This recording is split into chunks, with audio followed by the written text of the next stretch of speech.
Return a vote! Hi guys. You live to fight another day. Couple questions? Yes, Jessica. So this was a last-minute motion to revoke bail. Yeah, another one. Didn't see this coming.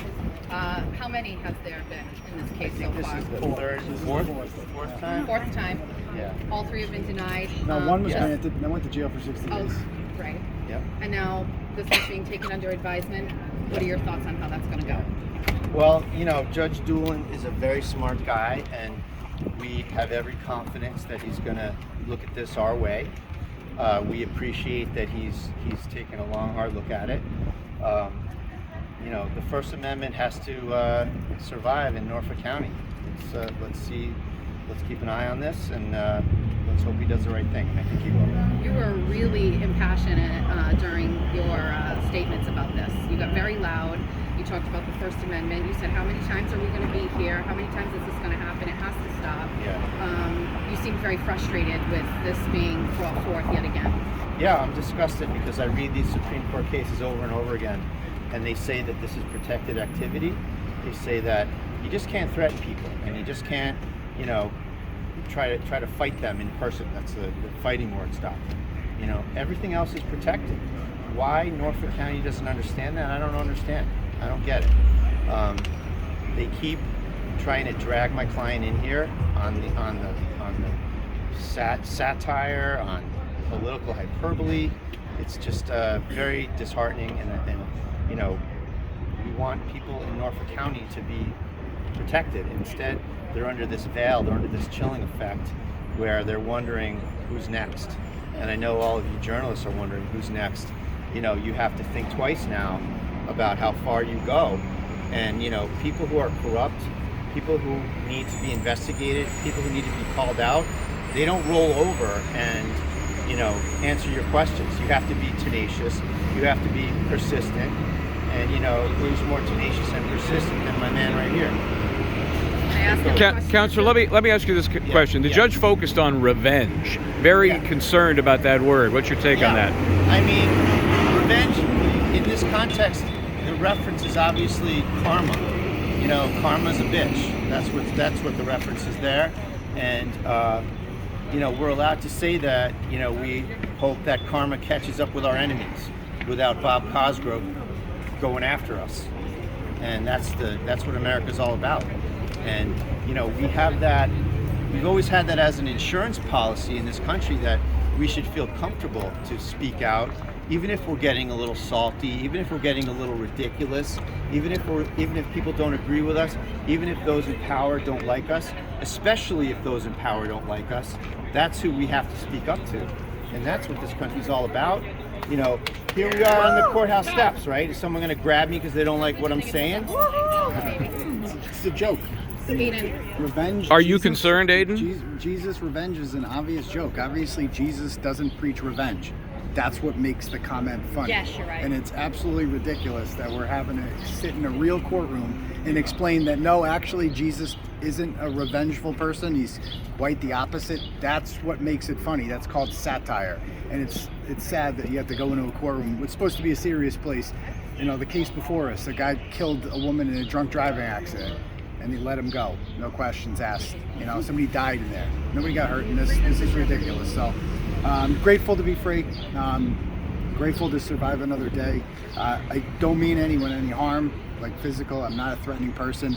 I just want to do my show and my journalism. That's it. So. And that word, Aidan and I have talked about this many times, that word satire, we feel good about this because Judge Doolin is the one at that last hearing we had. He's the one that he turned to Cosgrove and said, isn't he just a satirist?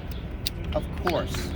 That's what we're talking about here. So that's why we feel good that Judge Doolin understands the First Amendment. He understands satire. You know, he may not like it, but I think he understands what he has to do here, and we expect and we're confident that he's going to put a good, strong analysis on this, and I think we'll be okay. So, Aidan, he did take it under advisement, so, you know, there's still a little something hanging over you. He's never heard of that before. Yeah. I've never heard of that before, so we'll see. You know, I think that I hope he does what I asked him to do, which is to write a decision that settles this once and for all, that these kind of statements are satire. They're protected. We might not like them, but that's immaterial. It's irrelevant to this. They're all protected, and you shouldn't be dragged into court every single time something gets a little bit over the top. Aidan, let's talk about, this is your job. This is what you do full time. Yep. All of your followers and everything you do is how you earn a living. Yep. How does this impede on your ability to do your job in the way that you want to do it, which you find to be the most successful way? Your followers kind of look to you for that style of reporting, and how does that impact your ability to move forward with? Are you apprehensive about continuing the work you're doing after today? Of course I am. You know, and that's the whole point. He said the quiet part out loud in there when he said he's just going to keep doing this. He's just going to keep doing his show, and he does. The purpose of these hearings like today is to get me to quit. Like, that's quite literally the whole point. Let's make him scared. Let's make him think he's going back to jail, because they know I fear that. Who wouldn't fear that? You know, so that's quite literally the point. So yeah, of course I'm apprehensive. Of course I'm scared. Like, who wouldn't be? You know, the people with all the power and the guns are constantly trying to take my liberty away. Well, who wouldn't be scared of that? I think a lot of people forget that this is all in relation to the Karen Reed trial. Yeah. Jen McCabe's name was brought up a couple of times today.